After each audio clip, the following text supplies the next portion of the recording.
Hello and welcome back to Imagine Your Odyssey. Today I'd like to go over a what-if scenario.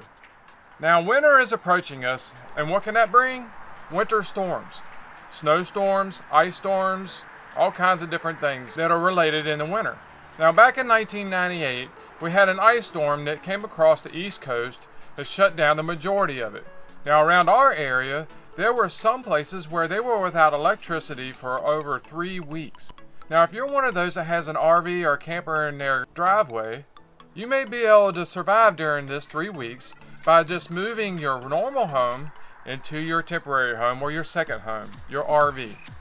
Now I want to go over a few different things that you can do and things to watch for as you move into your home away from home to be able to get through those moments. But first, let's talk about a couple of safety items. One of the number one things in the winter during icy situations or snowy situations is slips, trips, and falls. Now you got to be mindful of your footing and be careful as you're moving around outside during those conditions. And for one more very important safety tip, whatever you do, do not stick your tongue against your RV in the winter. Now I don't know why anybody would do this, but if you do, this could happen. Your tongue will stick to the frozen surface and you'll be waiting on somebody to come and help you get unstuck. Now, one of the things that you want to make sure you have plenty of is propane. Now I've upgraded mine from 2 20-pound to 2 30-pound tanks. If you'd like to see the video on that, please look at the link up above. The reason for making sure that you have plenty of propane is that you need to be able to run your furnace inside of your rig to keep it warm. So if you've been out using your propane to cook or anything like that over the summer, it'd probably be a good idea to take the tanks off, go to your nearest fill station, have them topped off so that you're ready for that storm. Another reason that you want to make sure that you do that is that if there is a storm and there's a shutdown of facilities, you may not be able to get propane. Either the facility that you get propane from is shut down because they don't have any electricity either, or the line to get in there may be 100 miles long because everybody's trying to do the same thing that you're doing. Something else that you want to do is to check your generator. So if you have one and you plan on using it, there are a couple items that you want to make sure that happen. One is make sure that you have a good oil change. Make sure that the air filter is good. And then most importantly, make sure it'll start.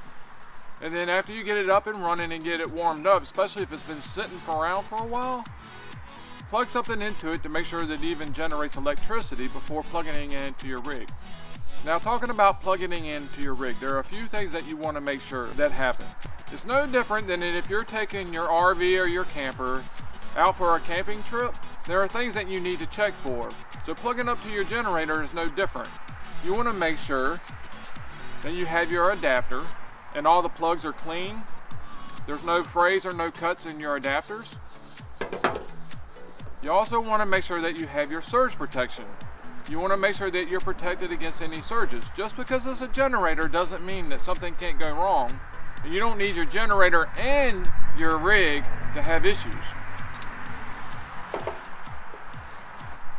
It's also a good idea at any time to make sure that your main plug that plugs into your camper has good plugs. There's no burnt ends, no frays, no cuts in the cords, and that the plugs here are not bent, tore up, burnt, black, or anything like that. So now that we've gone over that, let's go ahead and get this generator connected to our rig. Now that that's all done, and we're all connected up, we're ready to go ahead, turn on the generator, check all of our connections, and then start turning things on inside of the RV. Now gasoline is very expensive, and this one will burn a lot of gas, more than those inverter style generators do. So what my plan is to do is to make sure I keep plenty of propane like we said before. I'll run this just to keep the batteries charged, and from there all I need is my furnace and the stove and the oven to do the cooking, and the hot water tank to run on propane as well to take hot showers. One other good thing to make sure that you do, if you're going to have a generator out there with your RV, make sure that it is secure. So what I do is I take one of these bike locks and I'll tie it around the generator itself and then tie it to the rig, and that way nobody can walk off or steal it in the middle of the night. There may be times when you're not running it and somebody can easily just come up, unplug it, walk off with it, and you would never even know. Alright, now to talk about conserving propane. Now if it's cold outside and you don't have any electricity and you're running off the generator just to keep the battery topped off, or run an electric heater for a little while to try to keep warm, well, you're going to be burning a lot of propane because you're going to be using your hot water tank. You're going to be using your stove. You're going to use your furnace to keep your camper hot. With all those things running, you could run out of propane pretty fast, especially if you need to go over a 3-week period like we had talked about earlier in the video, where we had that winter storm that kept us without power. So one way that you can conserve a little more propane is to turn off the need for the propane to go to your hot water tank when you're not using it. You turn on your hot water tank, you let it make hot water, you use it for what you need, and then you turn it back off. Now it doesn't take long for your hot water tank to make hot water with the propane. So just use it sparingly as you need it for whatever it is, whether it's taking a shower, washing your hands, or doing dishes. That way you'll conserve the propane that you need in order for it to last a little bit longer. Now as you can see here to my left is a fireplace. It's an electric fireplace, so it needs a generator or electricity to be able to run. Now if you're going to use your generator to only top off your battery so that things in your camper work, like your propane appliances, like your stove or your oven or your furnace or your hot water tank, well, while you're running that generator, you might as well go ahead and turn on your electric heater. It will be able to power both if you have the right size generator. The reason for doing that is you might as well go ahead and use some of that time to supplement some of the heating sources inside of your rig with the electric heater, so that your propane isn't working at the same time or working just as hard trying to keep your rig warm. So that just about wraps it up for this video. And once again, thank you for coming and watching Imagine Your Odyssey.